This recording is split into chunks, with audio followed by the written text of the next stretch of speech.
Les decía, el tema de hoy, ¿cómo salimos de esto? Es la pregunta. Es la pregunta. Más exactamente, yo haría tres preguntas. ¿Cuál es la solución? ¿Hay una solución? Y tercera pregunta, ¿quién tiene la solución? ¿Hay una solución para lo que está pasando? ¿Hay una solución? ¿Cuál es esa solución? ¿Y quién tiene esa solución? Esta semana que pasó, escuchaba un programa de radio por la mañana, un programa informativo, y le estaban haciendo un reportaje a Facundo Manes. Algunos quizás lo conozcan, aparece bastante seguido en la televisión.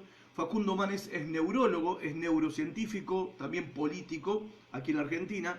Y él decía esto en un reportaje, como haciendo un diagnóstico de la situación en la que nos encontramos, en la que se encuentran las personas en medio de esta crisis que estamos enfrentando hoy.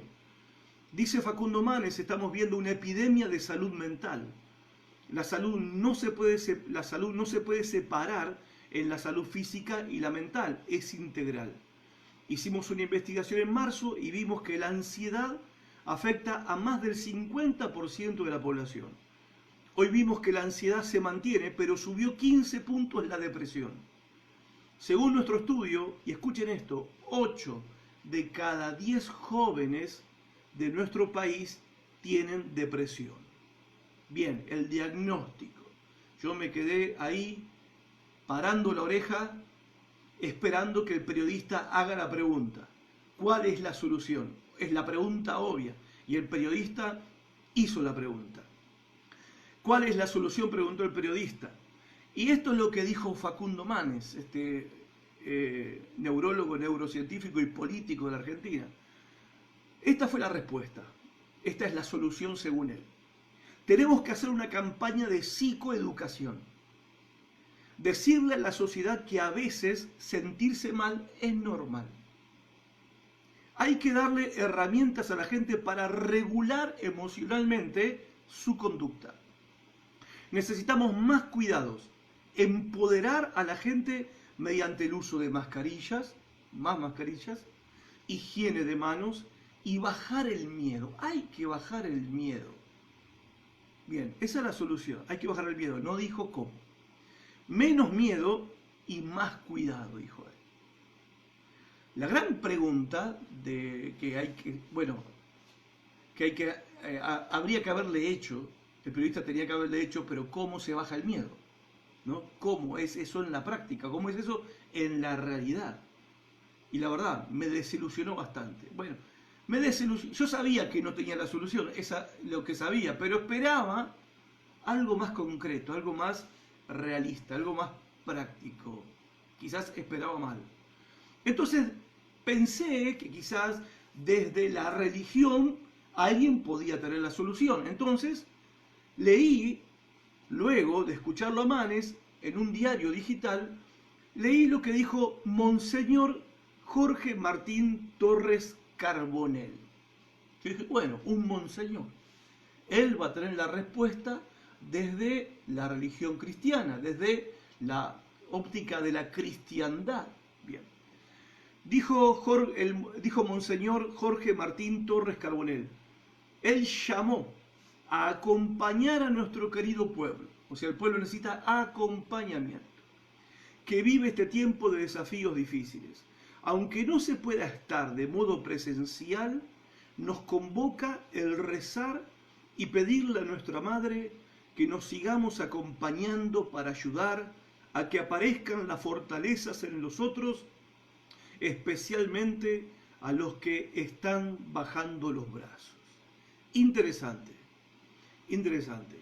Nos tenemos que acompañar y mientras tanto rezar a la Virgen María para que aparezcan las fortalezas en los otros, especialmente en los que están bajando los brazos.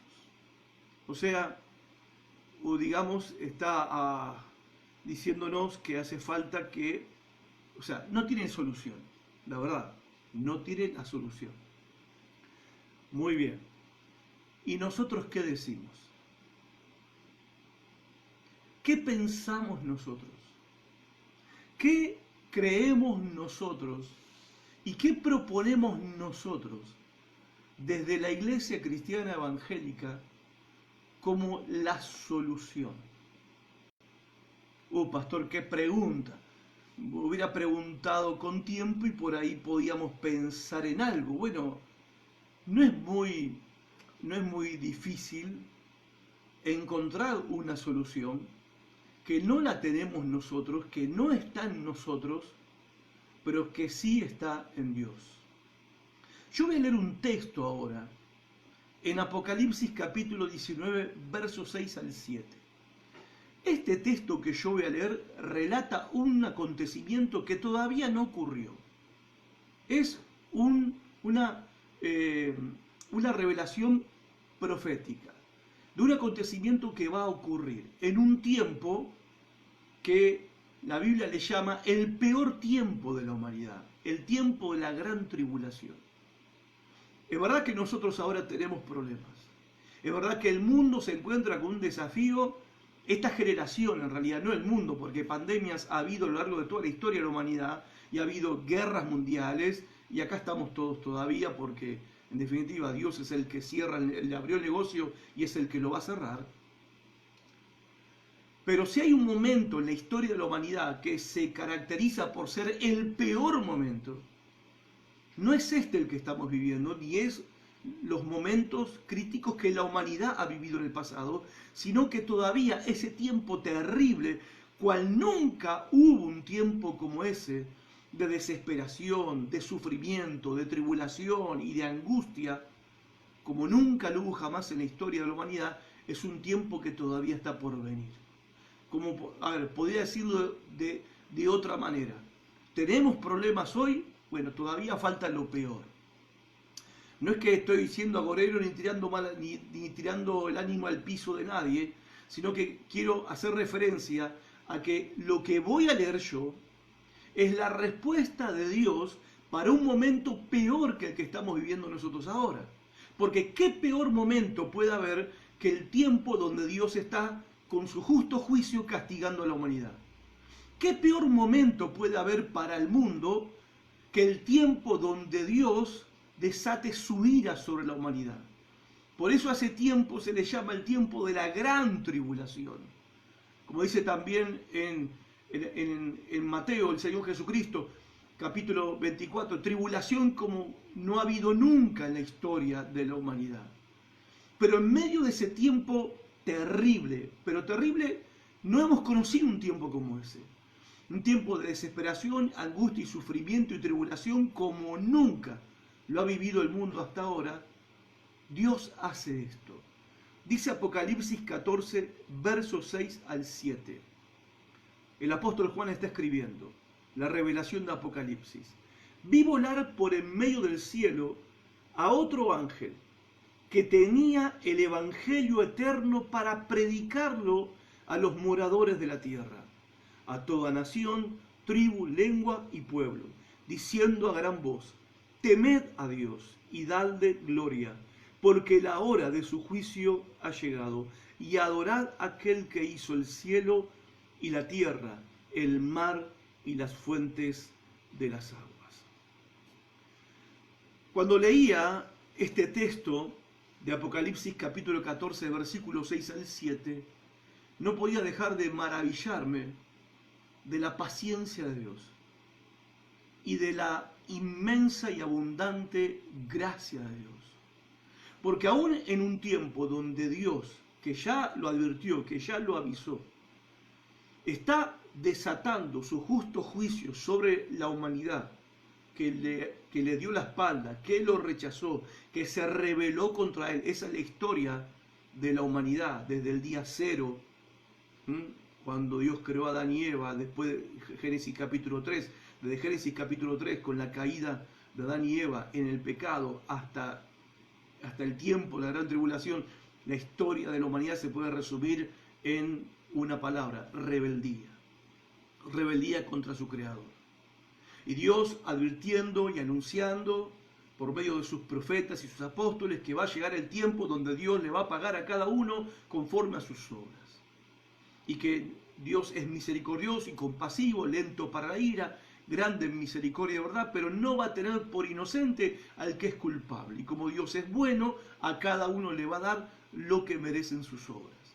Y que el tiempo de la retribución, el tiempo del castigo, el tiempo del pago, porque la paga del pecado, dice el apóstol Pablo en Romanos, es la muerte, el tiempo de castigo habrá de venir.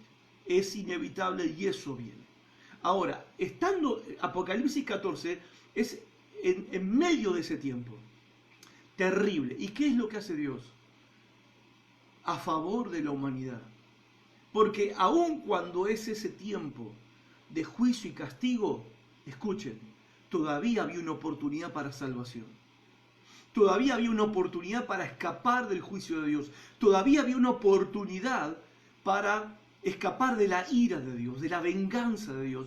Todavía ahí, en ese tiempo terrible de gran tribulación, todavía se abre una puerta de oportunidad para las personas. Ahora, ¿por medio de qué y de quién vino la oportunidad de salvación, de perdón de pecados? Dice que el apóstol Juan vio a un ángel. Y este ángel tenía el evangelio eterno. ¿Para qué? Para predicarlo. Y acá encontramos, gente querida, amigos, hermanos que me están escuchando, aquí encontramos al mensajero y el mensaje, o el predicador y la predicación de un mensaje. En otras palabras, la solución de Dios para las personas que están pasando por una situación peor que la nuestra, peor que la que vos estás pasando hoy o yo esté pasando hoy, es la predicación del Evangelio. La predicación del Evangelio. Hoy se plantean un sinnúmero de posibles soluciones.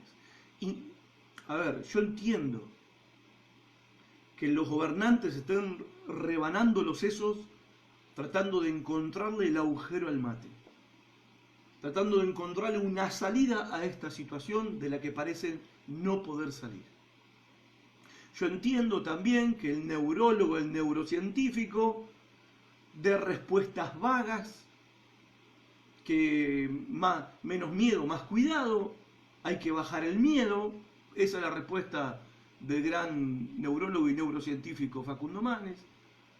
Y la respuesta desde la Iglesia Grande, de la cual la mayoría de las personas en este país son, por lo menos de nombre, adherentes a la religión católica, la respuesta del Monseñor es: recemos a la Madre para que aparezcan los fuertes que sostengan a los que están perdiendo las fuerzas, y este es un momento para acompañar a los que están mal. Obviamente ellos no van a salir, no se van a bajar de sus autos 0 kilómetros, ni se van a salir de sus chalecitos a las afueras de la ciudad para ir a acompañar a las personas en los barrios, en las villas, en la ciudad, en el centro. No lo van a hacer, pero dicen que es lo que hay que hacer. Yo entiendo y sé, lo comprendo, de que ellos no tengan la respuesta. Ellos en realidad están tan confundidos como el resto. Ahora, la cuestión somos nosotros, los que decimos ser la iglesia de Cristo, los que decimos ser el pueblo de Dios, los que decimos ser los creyentes nacidos de nuevo, que conocemos la verdad y que creemos en la verdad. Que nosotros, la iglesia, y acá hablo en general, la iglesia, pensemos que la solución para el problema, la crisis en la que nos encontramos hoy es más educación. Bueno, más educación hace falta, ¿sí? ¿Qué tipo de soluciones pueden ensayarse en medio de esta crisis? Más trabajo, va a hacer falta más trabajo. Bien. Más contención emocional. La iglesia tiene que estar abierta a dar más contención emocional a las personas. Hace falta trabajo, la iglesia tiene que abrirse para crear talleres de oficios. Hace falta más educación y bueno, tendríamos que fundar varias escuelas cristianas. Hace falta más ayuda social y bueno, tendríamos que poner más comedores infantiles o para los adultos. Hace falta más participación política, dice algunos. Necesitamos más políticos cristianos que defiendan nuestros principios y creencias en el Congreso. Y la pregunta es, que nos tenemos que hacer, si todas estas cosas para nosotros son la solución. Realmente estas cosas, que no son malas, en sí mismas no son malas. Y evidentemente también tenemos que asumir una cosa, ¿no? Ya hay instituciones que hacen esto mejor que nosotros, que la iglesia, que los creyentes, ¿no? El Estado, por ejemplo, los hospitales, por ejemplo, instituciones educativas, por ejemplo, ONG, organismos no gubernamentales, sociedades de fomento, muchas asociaciones civiles, fundaciones, que ya hacen todo esto, partidos políticos que están involucrados en esto. Pero nada de estas cosas son la solución de Dios para el problema que enfrentamos hoy, y no es la solución para salir de la situación en la que nos encontramos hoy. Sigue siendo la misma antigua, no digo antigua, eterna solución, porque es llamativo que el evangelio que el ángel tiene que predicar, el apóstol Juan le llama el evangelio eterno. El evangelio, hermanos, no fue una solución de Dios para un momento de la historia. Jesucristo vino y predicó el evangelio. Jesucristo murió en la cruz, resucitó al tercer día entre los muertos, ascendió a los cielos y comisionó a los 12 apóstoles a que predicaran el evangelio. Y ellos predicaron el evangelio, se dedicaron a la predicación del evangelio. Bueno, el evangelio fue la solución para un momento determinado de la historia. Error, no es así. La Biblia dice claramente que este ángel iba a predicar a las multitudes en medio de su sufrimiento y angustia en el tiempo de la gran tribulación, el evangelio eterno. El evangelio no fue una solución temporal de Dios para los problemas de la humanidad. El evangelio no fue aquello que los apóstoles organizaron y armaron y crearon en el Nuevo Testamento, un mensaje llamado el evangelio, y lo pusieron en un libro para que nos quede de recordatorio. El evangelio es eterno porque la solución de Dios para la humanidad ya fue pensada. Nosotros no tenemos que pensar cuál es la solución al problema que tenemos hoy en día, que enfrentamos todos hoy en día. A la pregunta cómo salimos de esto, no tenemos que inventar una estrategia, no tenemos que inventar técnicas, ni métodos, ni sistemas, y no tenemos por qué incursionar como iglesia en este tipo de actividades que no son malas, pero que no es la prioridad de la tarea que la iglesia tiene que llevar adelante. No tenemos que inventar ninguna solución, porque la solución ya la pensó Dios en la eternidad, y la solución es la predicación del evangelio.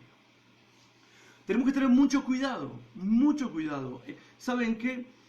Yo sé que en la mayoría de ustedes no está el hecho de poder decidir si la iglesia tiene que hacer esto, si la iglesia tiene que hacer lo otro, pero me interesa llamarles la atención a este punto para que en nuestra forma de pensar no nos desviemos de la verdad.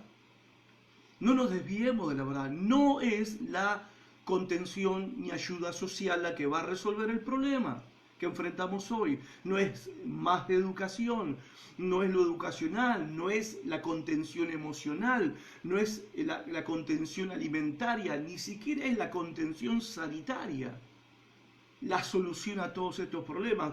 Porque, escuchen, no estoy negando que estos problemas sociales existen, problemas de seguridad, problemas educacionales, problemas económicos, problemas emocionales, problemas mentales, problemas alimentarios, problemas de empleo, problemas de pobreza, de indigencia, problemas de salud, problemas sanitarios. No niego que estos problemas existen, que son reales. Pero lo que digo es que todos estos problemas son los síntomas del verdadero problema. El verdadero problema del ser humano, el verdadero problema de las personas es su rebelión contra Dios, es su rebeldía contra Dios. El verdadero problema de cada ser humano es su propio pecado. Y del pecado que está en el corazón del ser humano enraizado, que forma parte de su naturaleza, surgen todas las problemáticas. Problemáticas de avaricia, problemáticas de desigualdad, problemáticas de violencia, problemáticas de ignorancia, problemáticas de delito, problemáticas de adicciones, problemáticas de divorcio, problemáticas de violencia de género, como le llaman, a la violencia intrafamiliar, mal llamada violencia de género, porque la violencia es violencia, no importa quién la ejerza. Todos estos problemas sociales que vemos hoy en realidad son las consecuencias del verdadero problema que tiene cada persona, del verdadero problema que tiene cada ser humano que camina en este planeta, desde el más grande hasta el más chico. Es nuestra rebeldía contra Dios, es el pecado que mora, que vive, que está en nosotros, que forma parte de nuestro ser. Y escuchen, la tragedia de de enfocarse como iglesia, y esto está pasando, pasa en la actualidad. Hoy la iglesia, lamentablemente, la iglesia tiene una visión de solucionar los problemas sociales desde el punto de vista social. Ahora, ¿saben cuál es la tragedia con esto? De que vos podés darle de comer a todo el mundo, podés darle contención emocional a todo el mundo, podés darle educación a todo el mundo, podés conseguirle empleo a todo el mundo, podés lograr que todos tengan salud, buena atención sanitaria para todo el mundo, y cuando terminaste de hacer todo eso, todavía no solucionaste el problema. Todavía el problema sigue existiendo. Todavía el problema sigue estando ahí. No se fue, está ahí. Y esa es la tragedia hacia la que la iglesia va caminando, presionada por esta cuestión de que tenemos que dar una imagen ante la sociedad, por esta cuestión de que tenemos que caerles bien a los gobernantes, por esta cuestión de que tenemos que, malinterpretando a Jesucristo cuando dijo ustedes son la luz del mundo y la sal de la tierra, malinterpretando ese texto bíblico como que es una invitación, un llamado a la acción social de parte de la iglesia. La tragedia con todo eso es que estamos negando el verdadero problema del ser humano y aplicando soluciones para los problemas que no son verdaderos problemas, los verdaderos problemas del ser humano. Y eso es trágico. Y de eso, gente, nosotros nos tenemos que cuidar. Nos tenemos que cuidar porque si hacemos un mal diagnóstico del problema de cada persona, del problema de cada ser humano, si hacemos un mal diagnóstico, también vamos a darle un mal remedio, un remedio equivocado. Si no identificamos claramente cuál es el problema que tiene cada persona, no vamos a poder darle la solución a ese problema. Como en un paciente, si no sabemos bien el diagnóstico, si no tenemos un diagnóstico certero de cuál es la enfermedad que tiene ese paciente, le vamos a dar un tratamiento equivocado. Por eso, nosotros tenemos que repensar algunas cosas que parece mentira que a esta altura del partido las tenemos que repensar, pero lo tenemos que hacer. Porque como iglesia tenemos una responsabilidad y tenemos una obligación. No estoy diciendo yo, quedémonos todos encerrados, no hagamos nada y que bueno, el mundo se destruya, se autodestruya y que todos se maten entre sí. No, para nada. Pero para poder empezar nosotros a aportar, a ofrecer, a proclamar la solución de Dios para los problemas de cada persona, para los problemas de toda la humanidad, tenemos que hacer un diagnóstico correcto. Estamos tratando con personas, ¿verdad? ¿Qué clase de personas son? Según la Biblia. Según la Biblia. Bueno, son personas que no desean a Dios. Romanos 1:28 dice, y como ellos no aprobaron tener en cuenta a Dios, Dios los entregó a una mente reprobada para hacer cosas que no convienen. No desean a Dios, no tienen en cuenta a Dios. ¿Qué clase de personas son con las que nos toca tratar todos los días? Son personas que no quieren vivir como Dios manda. Job 21:14 en adelante dice, sin embargo le dicen a Dios, vete, no queremos nada de ti ni de tus caminos, ¿Quién es el Todopoderoso y por qué debemos obedecerle? ¿En qué nos beneficia orar? Esta clase de personas son con las que tratamos todos los días. Son personas que aman su ignorancia de Dios. Juan 3:19 dice el Señor Jesús, y esta es la condenación, que la luz vino al mundo, y los hombres amaron más las tinieblas que la luz, porque sus obras eran malas. La Biblia sigue hablando, haciendo un diagnóstico certero, claro, una radiografía fiel de la condición real de cada ser humano, de cada persona. Son personas que están espiritualmente muertas, muertas en su relación con Dios, muertas a la vida de Dios. Efesios 2:1 dice, en otro tiempo, ustedes, refiriéndose a nosotros los creyentes, ustedes estaban muertos en sus transgresiones y pecados. La Biblia dice que las personas son esclavas del pecado. Romanos 6:17, antes ustedes eran esclavos del pecado.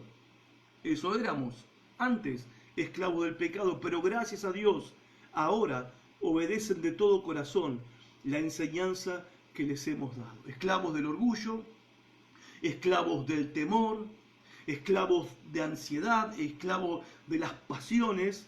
Juan 5:40, el Señor les dijo a todas estas personas de su tiempo que estaban en esta condición, como están las personas hoy, que nos rodean y todo ser humano en este planeta, Jesús les dijo estas palabras, sin embargo, ustedes se niegan a venir a mí para recibir esa vida. ¿Por qué? Porque no quieren que Dios gobierne sus vidas. No quieren el gobierno de Dios sobre sus vidas, no quieren un Salvador, ellos son suficientemente buenos como para salvarse a sí mismos, son ignorantes de los caminos de Dios y son ignorantes de su condición perdida. O sea, una de las cosas que hoy en nuestra cultura, en nuestra sociedad, ocurre, esta sociedad de consumo en la que vivimos, es que cada vez que tenemos una necesidad, se soluciona comprando. Lo voy a comprar. Bueno, lo compramos. ¿Sí? Se compra, listo, se compra. Y pero no tenemos plata, no importa, pedimos un crédito y lo compramos. Hoy se resuelve todo con eso, ¿no? Lo compramos. Tenemos problemas de ansiedad, no importa, vamos a la farmacia, compramos la solución. Estamos aburridos, no importa, compramos el entretenimiento a través de internet, a través de los medios, a través de las pantallas digitales.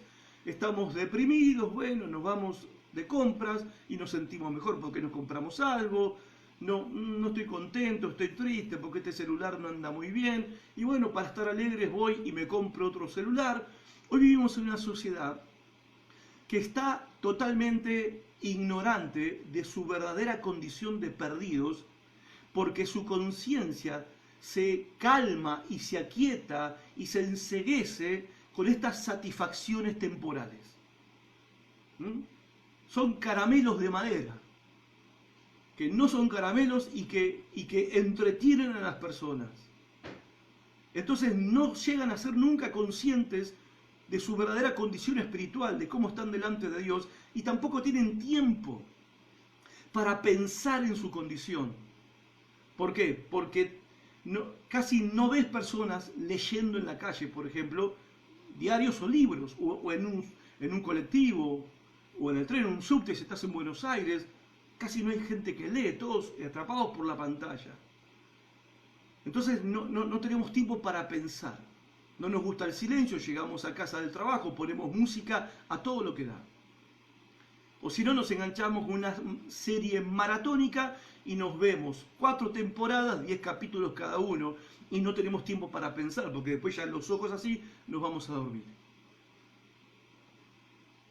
Entonces, todo este sistema satánico, diabólico, que el diablo ha diseñado con su sabiduría malvada, está diseñado y está pensado para que las personas no piensen en su verdadera condición y no se den cuenta de su verdadera situación.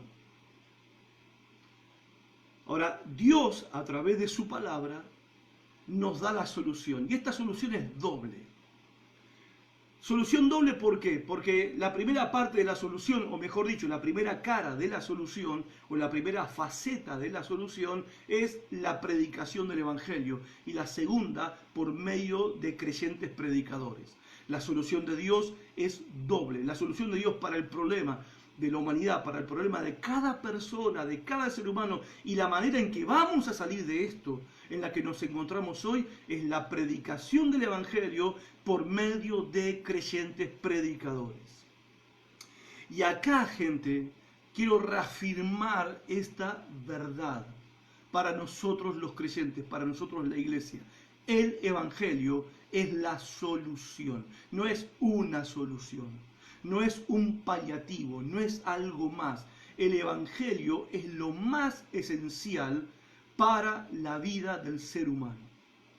Porque por medio del Evangelio se va a determinar el destino eterno de las personas. La verdad, el hecho, como ya lo mencioné, pero lo vuelvo a mencionar ahora, el hecho de que el Estado o los gobiernos en el mundo entero consideren que la iglesia no es una actividad esencial, bueno, yo entiendo que ellos lo piensen así. Pero no significa que nosotros aceptamos eso. Porque no hay nada más esencial que la iglesia. Y no porque la iglesia sea una institución que goza de prerrogativas como si fuéramos el Vaticano. No, no, no. Sino porque la iglesia es la columna y el baluarte de la verdad. ¿Dónde vas a encontrar la verdad? ¿Dónde vas a ir en busca de la verdad? ¿A dónde vas a descubrir la verdad? ¿Quién te va a dar la verdad? Una institución humana, el Estado te va a dar la verdad, en la escuela te van a decir la verdad, el club del barrio te va a decir la verdad, Netflix te va a decir la verdad, Internet te va a decir la verdad, los diarios te van a decir la verdad, los noticieros de cable te van a decir la verdad. El único lugar donde la verdad habita, donde la verdad vive, donde la verdad es una columna, donde la verdad es el fundamento, y donde la verdad permanece porque la cuidamos, la protegemos y la proclamamos, la verdad del Evangelio, ese lugar es la iglesia. Es la iglesia del Señor Jesucristo. Ese lugar es la iglesia. Por eso el Evangelio es la solución. Y al creer el Evangelio ocurre el milagro. No es como dice el Monseñor acá, ¿no? Que acabo de leer. No es como dice el Monseñor. Recemos a la Gran Madre esperando que aparezcan los fuertes, que le den una mano a los que están perdiendo las fuerzas. El Evangelio es la solución y esto es lo que ocurre, esto es lo que pasa en todos aquellos que creen en el Evangelio. Cuando un pecador, cuando una persona, cualquiera sea esa persona, digo pecador porque todos somos pecadores, todos los seres humanos somos pecadores. Cuando una persona cree en el Evangelio, realmente ocurre un verdadero milagro multifacético. Porque una de las cosas que ocurre, voy a decirlo primero, pero la verdad no hay secuencia de primero, segundo, tercero, porque esto ocurre en el momento que uno cree el Evangelio. ¿Cómo no predicar el Evangelio? ¿Y cómo no creer que el Evangelio es la solución si cuando creemos el Evangelio, por medio del Evangelio, las personas pasan de muerte a vida? No sabés lo que es la vida hasta que crees en el Evangelio. No sabés apreciar la vida hasta que crees en el Evangelio. No vas a entender los verdaderos valores para vivir la vida hasta que no creas en el Evangelio. No vas a entender ni el significado, ni el sentido, ni el propósito de la vida, ni el origen de la vida, ni el destino de la vida, de tu vida personal, hasta que no creas en el Evangelio. Creer en el Evangelio es pasar de muerte a vida. Juan 5:24, Jesús dijo, de cierto os digo, el que oye mi palabra y cree al que me envió, tiene vida eterna y no vendrá condenación, mas ha pasado de muerte a vida. Dejamos de vivir en la esfera donde la muerte, la angustia, la depresión, la oscuridad, la tristeza gobierna y pasamos al reino de la vida, donde la paz, el gozo, la dicha, la seguridad, la confianza, la tranquilidad es nuestro hábitat natural. Y todo esto gracias al Evangelio del Señor Jesucristo. Lo segundo, creer en el Evangelio es pasar del engaño a la verdad. Segunda de Tesalonicenses 2:10, con toda perversidad engañará a los que se pierden por haberse negado a amar la verdad y así ser salvos. Satanás engaña a las personas. Esto la Biblia lo dice y es evidente. Es evidente. Satanás gobierna los sistemas de este mundo y por medio de los sistemas y por medio de las religiones que él también gobierna, engaña a las personas. ¿Y qué pasa? Las personas se aferran a ideologías políticas, las personas se aferran a filosofías de tipo ateas o no ateas, las personas se aferran a sus propios dogmas religiosos, pero cuando uno llega con el mensaje de la verdad, del Evangelio, que Cristo Jesús murió en la cruz por tus pecados para salvar tu alma de la condenación eterna y resucitó de los muertos al tercer día para darte una nueva vida eterna aquí en la tierra y después en el cielo, no aman esa verdad. Pero cuando creemos esta verdad, amamos esta verdad, el engaño se rompe. Y nos damos cuenta que hemos vivido toda nuestra vida engañados, creyendo falsedades, creyendo mentiras. Cuando uno cree en el Evangelio, pasa de la ignorancia al conocimiento de la verdad. De la ignorancia al conocimiento. Por eso el llamado del Evangelio es un llamado a venir al conocimiento de la verdad. Ahora, déjenme decirles, ¿quién puede anunciar la verdad? O sea, ¿dónde vive la verdad? ¿Dónde está la verdad? Ya lo dije recién, pero lo quiero enfatizar. ¿Sí? El mensaje del Evangelio es un llamado de la ignorancia en que estamos al conocimiento de la verdad. Ahora, ese llamado al conocimiento de la verdad es por medio de la predicación del Evangelio, predicación que la iglesia, que los creyentes estamos comisionados a llevar a cabo.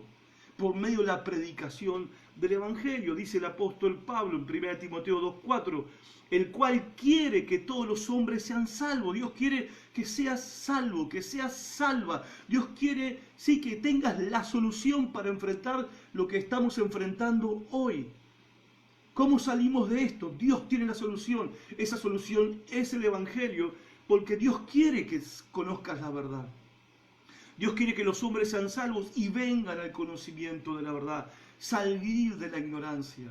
Dejemos de ignorar a Dios. Dejemos de ignorar las verdades de Dios. Dejemos de ignorar los beneficios que Dios nos ofrece por medio de su Hijo Jesucristo y dejemos de ignorar las demandas de Dios sobre nosotros para poder vivir una vida dichosa y plena y abundante, como el Evangelio nos promete. Creer en el Evangelio es pasar de la esclavitud a la libertad. Dice Juan 8:31 al 32, Jesús hablando acá dice, si se mantienen fieles a mis enseñanzas, serán verdaderamente, realmente mis discípulos y conocerán la verdad y la verdad los hará libres. Esclavos, sí, esclavos. Esclavos del pecado, esclavos de nuestras pasiones, esclavos del orgullo, esclavos de la ansiedad, esclavos de la fobia, esclavos de los vicios, esclavos del pecado, esclavos de Satanás. Esta es la verdad. Pero cuando creemos en el Evangelio, las cadenas de la esclavitud se rompen, porque cuando hablamos de la muerte de Cristo en la cruz, ¿de qué estamos hablando? Estamos hablando de un acto redentor. ¿Y qué significa redimir? Redimir significa rescatar a un esclavo por medio del pago de un precio. Cristo pagó el precio en la cruz del Calvario para rescatarte de la esclavitud y traerte a la verdadera libertad que solamente está en Jesucristo. Cuando creemos el Evangelio, pasamos del temor al amor, de una vida dominada por el temor a una vida dominada y gobernada por el amor. Primera de Juan 4:18 al 19. Sino que el perfecto amor echa fuera el temor. El que teme espera el castigo. Así que no ha sido perfeccionado en el amor. Nosotros amamos a Dios porque Él nos amó primero. Y ese amor perfecto, que es el amor de Dios, que vino a nuestros corazones, que fue derramado en nuestros corazones por el Espíritu Santo el día que creímos, ese amor nos hizo libres para siempre de todo temor. Y cuando creemos el Evangelio, pasamos de la ansiedad a la paz. Decía Manes, hay mucha ansiedad. Bueno, acá está la solución de parte de Dios para tener paz. Lucas 12, 6 al 7. ¿No se venden 5 gorriones por 2 moneditas? Sí, es verdad. Sin embargo, Dios no se olvida de ninguno de ellos, de los gorriones. Asimismo sucede con ustedes. Aún los cabellos de su cabeza están contados. No tengan miedo. Ustedes valen más que muchos gorriones. Esta es la vida que provee el Evangelio. Esta es la vida que vivimos los que creemos en el Evangelio. Esta es la vida que viene al creer el mensaje del Evangelio, un mensaje que necesita ser predicado y proclamado. Me dirás, pero necesitamos educación, pero necesitamos moralidad, necesitamos avanzar como sociedad, avanzar como persona, desarrollarnos, necesitamos más y mejores empleos, necesitamos llevar adelante nuestros emprendimientos, necesitamos mejoras en la ciencia, en el arte, en la educación, en el deporte. Bueno, sí, es verdad, pero Jesús dijo, sin mí nada pueden hacer.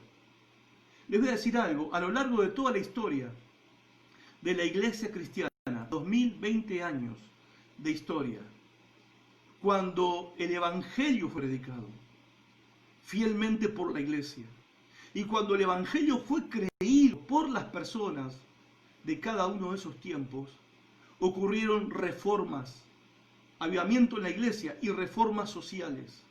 Esto pasó cuando el Imperio Romano estaba en plena decadencia, al punto de su destrucción, y la inmoralidad, la corrupción, la idolatría, era la pandemia en la época que la iglesia fue establecida en Hechos de los Apóstoles. El Evangelio irrumpió y salvó a todo el imperio y salvó a toda la sociedad de ese tiempo con un mensaje que traía perdón para los pecadores, gracia para los que son culpables delante de Dios y salvación eterna para los que creen en Jesucristo. Tenemos también el ejemplo de lo que pasó en la Reforma Protestante hace 500 años atrás, cuando la iglesia estaba en la apostasía total, cuando la comunidad de la época medieval era oscura, por eso se llama la época del oscurantismo, ese tiempo, la época de la oscuridad, la época de la ignorancia, la época de la pobreza, de la indigencia, de la corrupción eclesiástica, de la corrupción de los líderes religiosos, de los papas, de los curas, cardenales, arzobispos. Todo era una plaga moral y espiritual, económica, sanitaria, pandemias, epidemias, todo ocurría en ese tiempo, hasta que Martín Lutero irrumpió ¿con qué? Con el Evangelio. La justificación es por medio de la fe en Jesucristo. Y empezaron a predicar los reformadores el Evangelio. Eso no solamente trajo salvación de muchas almas, sino que trajo reformas sociales, reformas en las leyes, impulso a la economía, impulso a la educación. Es más, los reformadores fueron los que inventaron la educación pública. No fue Sarmiento, por ejemplo, como creemos nosotros. Martín Lutero formó la primera escuela pública en Alemania para enseñar a la gente a leer. ¿Para qué? ¿Para que consigan buen trabajo? No, para que puedan leer la Biblia, que él estaba traduciendo del griego al alemán. Los reformadores, los cristianos de ese tiempo fueron los impulsores de la ciencia. Los científicos más grandes de la historia no eran ateos como los que hoy se ufanan de ser ateos y les da como un corte de que son muy filósofos y muy sofisticados porque son ateos. Los grandes científicos a lo largo de la historia han sido y premios Nobel también de medicina, ciencias y matemáticas y otras actividades del saber, fueron creyentes, Galileo Galilei, Kepler, Newton, fueron creyentes en Dios. ¿Qué estoy queriendo decir con esto? Que nosotros no tenemos que estar ocupándonos en llevar a cabo cambios sociales, porque los cambios sociales van a venir si nosotros predicamos el Evangelio y las personas creen en el Evangelio. Y el Evangelio es poder de Dios para salvación. No solamente puede salvar el alma, puede salvar a la sociedad. Puede salvar familias enteras y nosotros eso lo sabemos, los pastores lo sabemos, que el Evangelio cuando llega a una familia transforma y salva a toda la familia. Y el Evangelio puede transformar la sociedad cuando esa sociedad escucha el mensaje del Evangelio. Pero si nosotros, que somos los que tenemos que predicar el Evangelio de Jesucristo, nos dedicamos a otras cosas, ¿a dónde van a ir en busca de la solución? Si tenemos los templos cerrados, por ejemplo, ¿a dónde? O sea, cerrar el templo es como dejarlos ¿Sí? Es como dejarlos a la buena del diablo. O sea, es la realidad. Que se arreglen como pueden. Y no pueden. Los que no conocen a Cristo no pueden arreglarse de ninguna manera. Y podrán hacer todos los protocolos, nos podemos poner todos los barbijos que queramos, el distanciamiento social, la lavandina, el gel, en todo. Y aunque no nos contagiemos nunca del COVID, y así sea, todavía no se ha resuelto nuestro mayor problema, que es nuestro pecado. Todavía el problema está ahí. Y cuando termine la pandemia, el problema va a seguir siendo el mismo y va a seguir estando ahí. Y la única respuesta y solución de Dios para este problema es el Evangelio del Señor Jesucristo. Entonces, la solución de Dios es doble. La predicación del Evangelio, primera faceta, segunda faceta, por medio de creyentes predicadores. Déjeme decirle una cosa, y esto es lo que quiero afirmar. Hermanos, amigos, creyentes, Iglesia del Señor, tenemos que reafirmar nuestro compromiso con la predicación. Les digo la verdad, me da un poco de vergüenza esto, ¿sí? Pero me pasé varios meses de esta pandemia tratando de encontrarle el agujero al mate. ¿Sí? ¿Qué hacemos ahora? ¿Y cómo sigue esto? ¿De qué nos disfrazamos ahora? Los creyentes, la iglesia, los pastores, por lo menos yo, pensando en eso. ¿Y ahora qué? ¿Cómo hacemos? ¿Cómo va a ser la vuelta? ¿A qué nos vamos a dedicar? ¿Qué tenemos que enfatizar? ¿Qué tenemos que inventar? ¿Qué ministerio tenemos que hacer ahora? De verdad, meses me pasé pensando en esto, incluso discutiendo estas cosas con parte del liderazgo de la iglesia, lo hablaba con ellos. ¿Sí? Para llegar, gracias a Dios, para llegar a la palabra de Dios y encontrarme con que la solución siempre estuvo ahí. Y viste cuando decís, che, si yo sabía, qué vergüenza que mis pensamientos se fueron primero para otro lado y no ir directamente al libro de Dios. Y encontrar que la solución es la predicación del Evangelio por medio de creyentes predicadores. No hay otra solución. No hay. Nosotros tenemos que renovar nuestro compromiso con la predicación del Evangelio. Todo lo demás está bien. Todo lo demás en la iglesia que se hace está bien. ¿Sí? Cantar, ministerio de jóvenes, ministerio de niños, el coro, ayuda social, ministerio de acá, ministerio de allá, congreso, convenciones, etcétera, etcétera, etcétera. Bien, todo bien, ¿ok? Pero todas estas cosas son consecuencia de lo primero. Y lo principal, lo primordial de la tarea de la iglesia es la predicación del Evangelio. Es la predicación de la palabra de Dios. ¿Por qué me dirás? ¿Por qué? ¿Por qué no incursionar en otras áreas? ¿Por qué no incursionar con otras estrategias, con otros métodos? Porque dice la Biblia que a Dios le plació salvar a los creyentes por la locura de la predicación. No tenemos que inventar una solución. Ya hay una solución. Tenemos que ser obedientes. Y si no obedecemos a la solución que Dios nos dio para que nosotros la proclamemos a todo el mundo, no nos quejemos después de los resultados. Porque no será responsabilidad de Dios. Cuando uno va a la Biblia se da cuenta qué hicieron los creyentes, por ejemplo, en tiempos difíciles.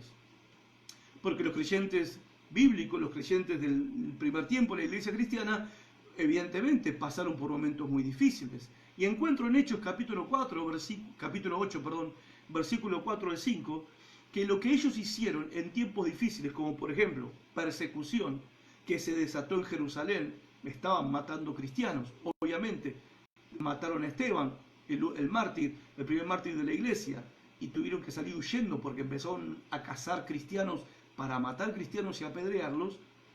¿Qué hicieron ellos? Dice Hechos 8:4, pero los que fueron esparcidos iban por todas partes anunciando, predicando el Evangelio.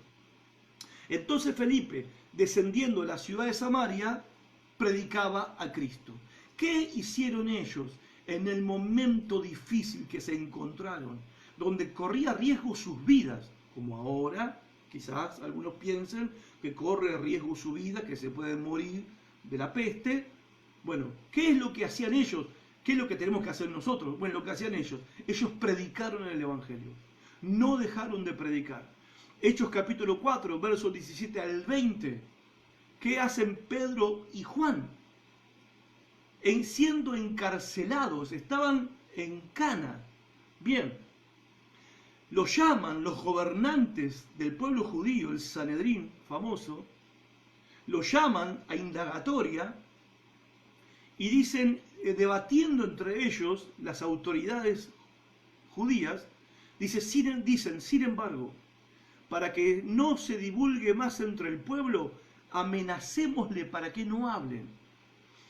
Esta amenaza de los gobernantes judíos en contra de los apóstoles Pedro y Juan era en el contexto de que Pedro y Juan iban a orar al templo, Hechos capítulo 3, y a la entrada del templo había un cojo de nacimiento que estaba pidiendo limosna, y Pedro, ¿sí?, oró por él y lo sanó, y el paralítico se levantó, el cojo se levantó y entró saltando al templo con ellos. Y en el templo Pedro y Juan predican el Evangelio, la multitud sorprendida, porque piensan que ellos son milagreros. Pedro dice, no nos miren a nosotros, este milagro lo hizo Jesucristo de Nazaret, por la fe que él, este cojo, puso en él. Este Cristo que ustedes crucificaron y mataron al autor de la vida, pero lo hicieron por ignorancia. Si se arrepienten de sus pecados, Cristo vendrá a sus vidas y los salvará y les dará vida eterna. 5.000 creyeron, 5.000 se convirtieron. Consecuencia, los predicadores terminaron presos. Al otro día lo mandan a llamar y en el debate, ¿cuál era el debate de los gobernantes? Que no hablen. A los gobernantes no les importaba si ellos seguían sanando a los enfermos.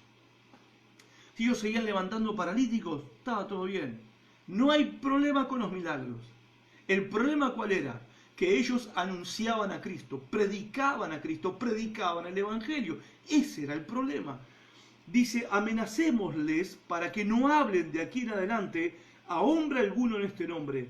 Y llamándolos, les intimaron que en ninguna manera hablasen ni enseñasen en el nombre de Jesús. Sanen a todos los que quieran, resuciten muertos si quieren, pero no hablen y no enseñen acerca del nombre de Jesús.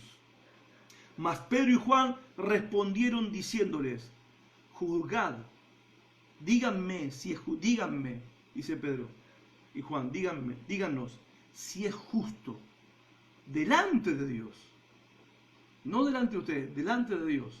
Digan ustedes si es justo delante de Dios obedecerles a ustedes antes que a Dios. ¿Qué dicen ustedes? ¿Está bien obedecerle a ustedes antes que a Dios? Y luego terminaron la frase diciendo, porque no podemos dejar de decir lo que hemos visto y oído. No podemos. ¿Qué hicieron ellos estando bajo amenaza y en la cárcel, en prisión? Podrían condenarlos a ellos ahí como condenaron a su maestro, a Cristo, y lo crucificaron. Estos mismos fueron los que en un juicio como este condenaron a Cristo a la muerte. Pedro y Juan podían correr la misma suerte. Sin embargo, ellos se plantaron, pero dando como razón que ellos tenían el deber de hacerlo.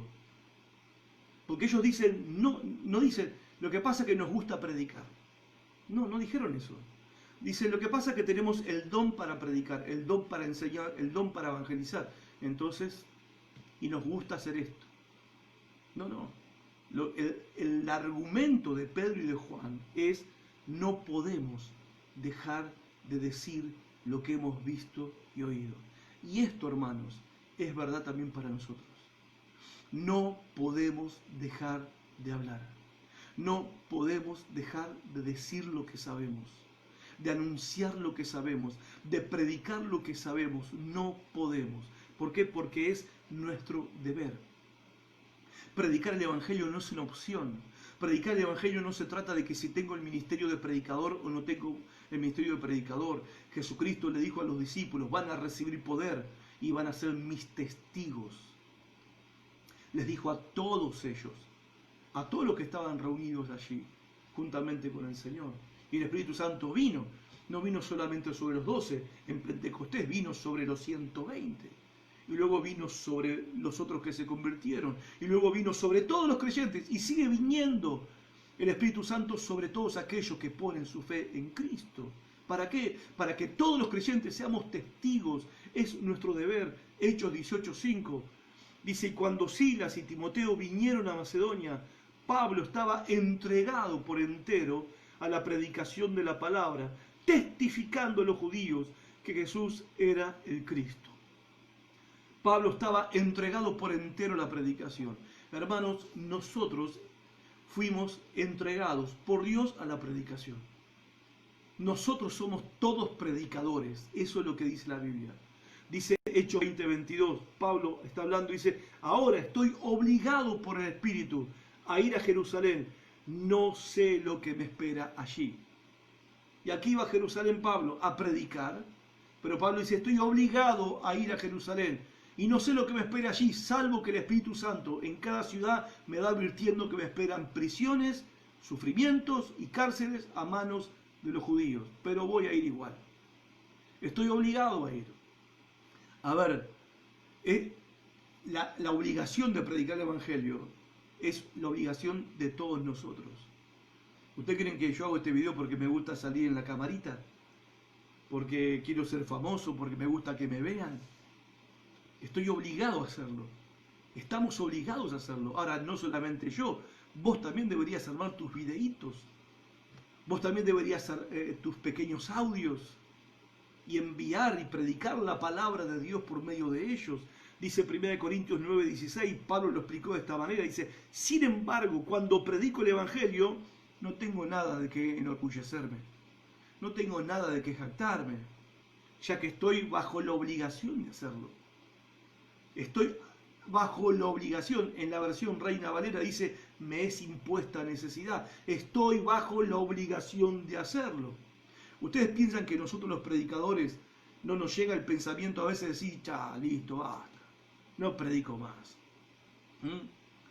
Ya va, listo, ya está, ya prediqué todo lo que tenía que predicar. Ya hablé todo lo que tenía que hablar, ya enseñé todo lo que tenía que enseñar.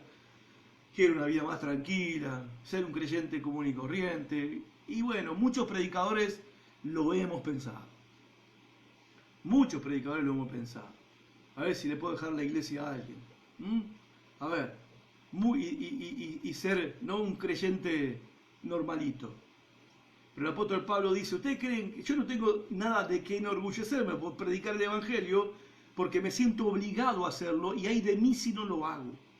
Entonces es nuestro deber predicar el Evangelio, pero también es nuestro primer llamado.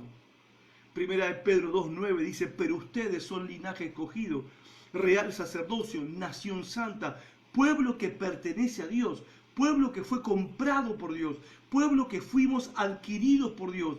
¿Para qué? Para que proclamen las obras maravillosas de aquel que los llamó de las tinieblas a su luz admirable. ¿Qué más claro esto que entendamos para qué fuimos salvados? Fuimos salvados para la vida eterna, pastor. Fuimos salvados para el cielo eterno, pastor. Sí, esa es la verdad última. Y hacia esa gloria vamos, que ya está predestinada por Dios. Pero entonces, ¿qué hacemos acá en la tierra mientras tanto? Cumplir con una misión. ¿Y cuál es la misión? Predicar el Evangelio. Proclamar la palabra de Dios. Anunciar las virtudes de aquel Jesucristo que nos llamó a nosotros primero de las tinieblas y nos trajo a su luz admirable. Y no podemos callar. Gente querida, es nuestro privilegio. Es nuestro primer llamado, pero también es nuestro privilegio. Está bien, Pablo dice que le es impuesta la obligación, y es verdad, nos sentimos obligados a hacerlo por el Espíritu Santo que vive en nosotros, nos impele a predicar su palabra, nos impele a predicar el Evangelio, pero también es nuestro privilegio poder hacerlo. ¿Quiénes éramos nosotros, hermanos? Si yo me pongo a pensar que hace 30 años atrás, 32 años atrás, era un drogadicto reventado, tirado en una esquina, matándome con las drogas, con un montón de muchachos más, que no servía ni para malo, ni para pecador servía, de lo inútil que era, y ahora tener la oportunidad de poder predicar el Evangelio, anunciar la verdad del Evangelio, Es un privilegio demasiado grande, es un privilegio demasiado invalorable, inconmensurable, inmenso, impresionante. Y el apóstol Pablo lo dice en Efesios 3:8, aunque soy el más insignificante de todos los santos, porque eso soy, el más pequeño de todos, recibí esta gracia de predicar a las naciones las incalculables riquezas de Cristo. Yo que soy el último orejón del tarro en la iglesia, dice Pablo, me fue dada a mí esta gracia. Me fue dada, no la pedí, no la quise, no la busqué. Me fue dada esta gracia de que de predicar a las naciones, al mundo entero, a todos, de las inescrutables, incalculables riquezas de Cristo. Gente, no hay nueva normalidad. No va a haber nueva normalidad. ¿Saben por qué? Dios es el mismo. Dios sigue siendo el creador del universo. Dios sigue siendo el mismo que ha de juzgar a los hombres. Dios sigue siendo el mismo que habló su palabra. Dios sigue siendo el mismo que tiene el control del universo en su mano. Dios sigue siendo el mismo que maneja los tiempos de la humanidad y nuestros tiempos personales. Dios no ha cambiado. Sigue siendo el mismo porque Dios no cambia. Jesucristo es el mismo. Es el mismo ayer, hoy y para siempre. No hay un Cristo nuevo. No hay un Cristo de acción social, un Cristo de contención emocional, no hay un Cristo revolucionario tipo Che Guevara, no hay un Cristo de izquierda, no hay un Cristo de derecha, no hay un Cristo rockero, no hay un Cristo rapero. Jesucristo es el mismo que fue ayer, que es hoy y que lo será siempre. El que vemos en los evangelios, el que vemos allí predicando arrepentimiento, predicando la fe salvadora, sanando a los enfermos, echando fuera demonios, resucitando a los muertos, dando esperanza a los desesperanzados. Jesucristo sigue siendo el mismo que pisó la cabeza a Satanás en la cruz del Calvario y resucitó al tercer día entre los muertos. Y la palabra de Dios sigue siendo la misma. La palabra de Dios no cambia y no cambiará. Cielo y tierra pasarán, dijo el Señor Jesús, pero mi palabra no pasará. No hay nueva normalidad. ¿Por qué? Porque el hombre sigue siendo el mismo. Los problemas del hombre siguen siendo el mismo. Hoy hay pandemia y se vive una miseria galopante, es verdad. Pero el ser humano sigue siendo el mismo que hace 1000 años, 2000 años, 6000 años desde que fue creado Adán y Eva. Sigue siendo el mismo ser humano, con las mismas necesidades espirituales, con los mismos problemas espirituales, nada más que hoy está con celular, con internet, con más sofisticado, con más educación, con mejor salud. Porque, bueno, está bien, vos me dirás, ¿en qué país vive usted, pastor? Bueno, en Argentina, yo estuve en General La Madrid hace poco, con mi suegro internado, en el hospital municipal, y lo atendían como un rey, y fue atendido con salud gratis. En otros países, para internet, pagar, y si no la tenés, te morís. Y acá en este país tenemos muchas cosas que deberíamos ser más agradecidos a Dios por las cosas que tenemos, aunque no dejo de reconocer las carencias que hay en esta nación. Eso es verdad. Pero en cuanto a las necesidades humanas, es la misma necesidad que el ser humano tiene, que ha tenido y que tendrá. Sin Dios y sin esperanza en este mundo, el ser humano está perdido, las personas están perdidas, vagan en la vida, sin destino, sin futuro, sin salvación, bajo condenación, bajo la ira de Dios. Ese es el mayor problema. El mayor problema que tiene una persona es que está bajo la ira de Dios. No importa si tiene los demás problemas resueltos, si no resuelve ese problema, de nada le sirve todo lo demás. Podemos tener la vacuna contra el COVID, gloria a Dios por la vacuna, y vamos a vacunar a todo el mundo para que nadie se muera. Todavía van a seguir teniendo el gran problema, su rebeldía contra Dios. Todavía, con vacuna y todo, vamos a seguir teniendo el verdadero problema que solamente el Evangelio de Cristo puede solucionar. Y la misión de la iglesia no va a cambiar. Lamentablemente, la iglesia actual ataca a la palabra de Dios. ¿Saben por qué digo esto? Porque cuando la iglesia quiere usar otras cosas, métodos humanos, ¿sí? Y no la palabra de Dios, y no predicar y enseñar la palabra de Dios como está escrita, está diciendo que la palabra de Dios está caduca, está vencida, que la palabra de Dios no es poderosa, no es actual para los problemas del hombre en este tiempo. Entonces la iglesia echa mano a la acción social, a dar de comer a la gente, a ayudar a la gente que está enferma, a hacer talleres de educación, talleres de oficio, y la iglesia se dedica al evangelio social. Eso es porque ya ni la iglesia está creyendo que el poder que tiene la palabra de Dios. Por la palabra se creó el mundo. Y por la palabra este mundo está reservado para el juicio final. Por la palabra de Dios. Y por la palabra de Dios, Dios salva a los pecadores. Y Dios hace nacer de nuevo al pecador por medio del poder de su palabra. Y la iglesia tristemente ya no cree en su misión tampoco. Ya no creemos en la misión de la iglesia.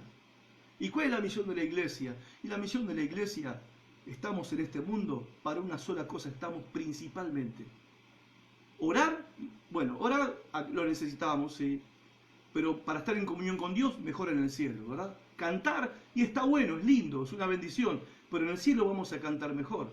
Estar unidos como hermanos y amarnos más, eso también en el cielo lo vamos a poder hacer mejor. Pero hay una cosa que en el cielo no vamos a poder hacer, predicar el Evangelio. Entonces, ¿por qué estamos en la tierra? ¿Cuál es la misión de la iglesia en la tierra? Y para la única cosa que estamos, predicar el Evangelio. Predicar la palabra de Dios. Y será predicado el Evangelio del reino en todas las naciones y entonces vendrá el fin. Ahora, yo sé que, y bueno, pero predicar y predicar y predicar y no pasa nada, dicen algunos. Hay que hacer otra cosa. Hay que cambiar de técnica, de táctica. Hagamos en la iglesia representaciones, hagamos en la iglesia esto, hagamos en la iglesia lo otro, porque predicar, ¿quién ya la gente no se banca una predicación? Pastor, usted es el único que predica casi una hora, ya. La gente está acostumbrada a 15 minutos, una charla TED y ya está. Acá hay sabiduría. Marcos 4:26. Jesús continuó y les dijo, el reino de Dios se parece a quien esparce semilla en la tierra, sin que éste sepa cómo, ya sea que duerma o esté despierto, día y noche, brota y crece la semilla. La tierra da fruto por sí sola, primero el tallo, luego la espiga y después el grano lleno de espiga. Tan pronto como el grano está maduro, se le mete la hoz, pues ha llegado el tiempo de la cosecha. Así Dios hace crecer su reino. Es un misterio.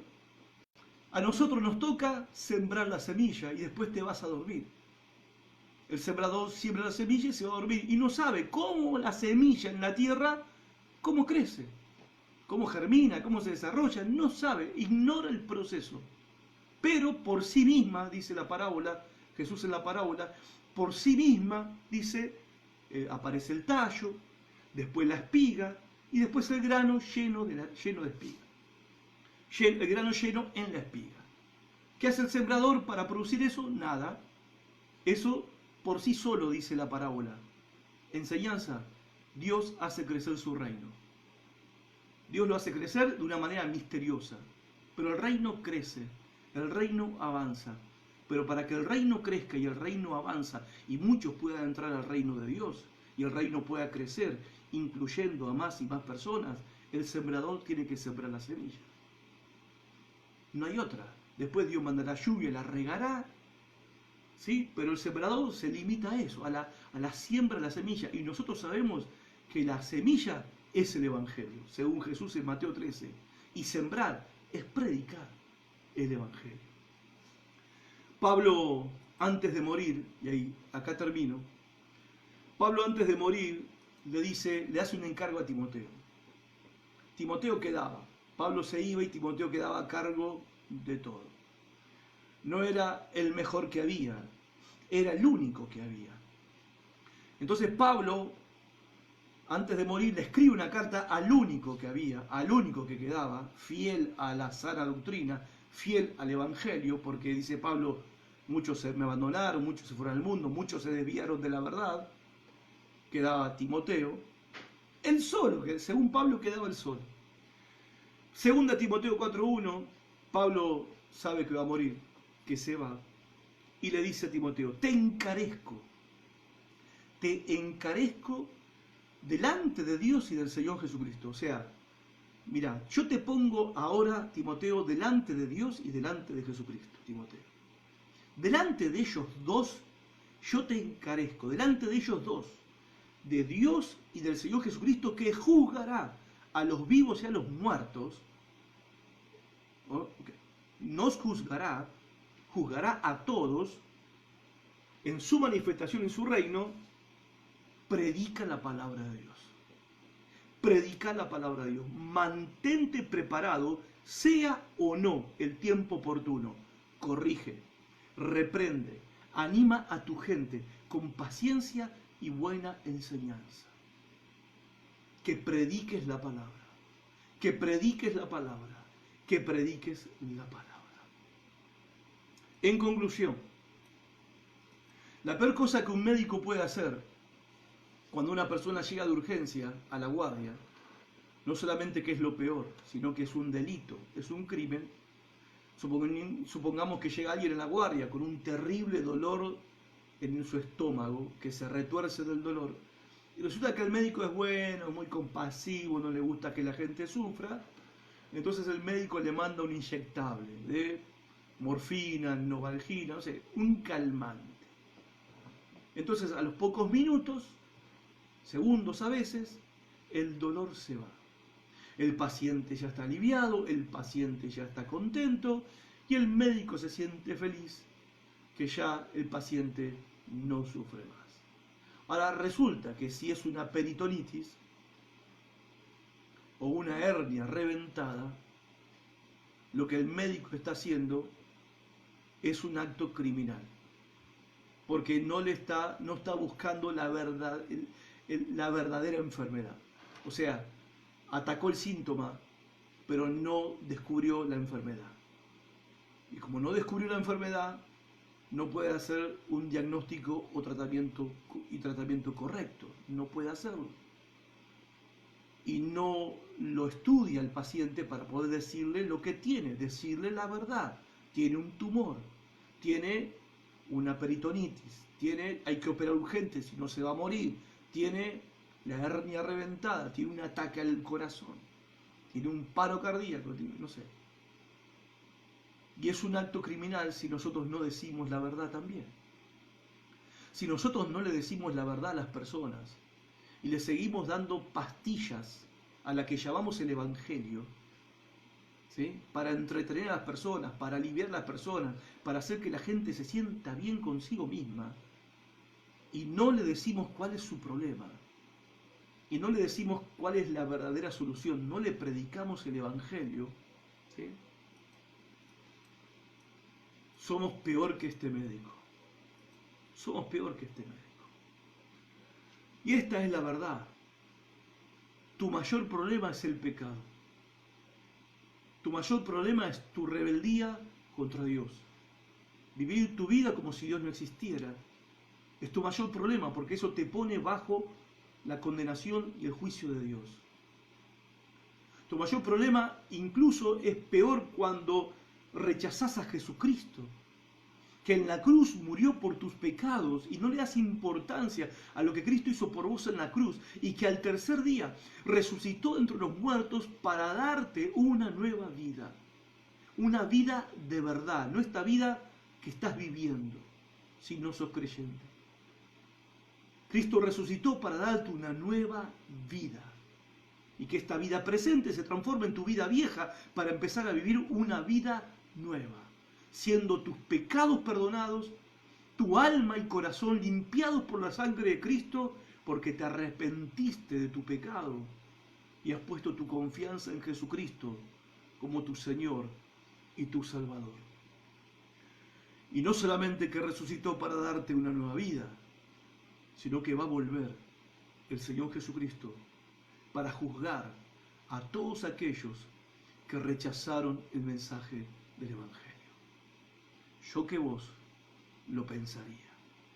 Y a ustedes, mis hermanos, querida iglesia del Señor, prediquemos la palabra. ¿Cómo salimos de esto? Predicando el Evangelio. ¿Cuál es la salida a esta situación? predicar el Evangelio. El Evangelio es la solución, la predicación del Evangelio por medio de creyentes predicadores. Dios los bendiga. Gracias por estar de ese lado. Compartí este video si te fue de bendición para vos. Quizás otros necesiten también escucharlo. Chao y hasta nuestro próximo encuentro.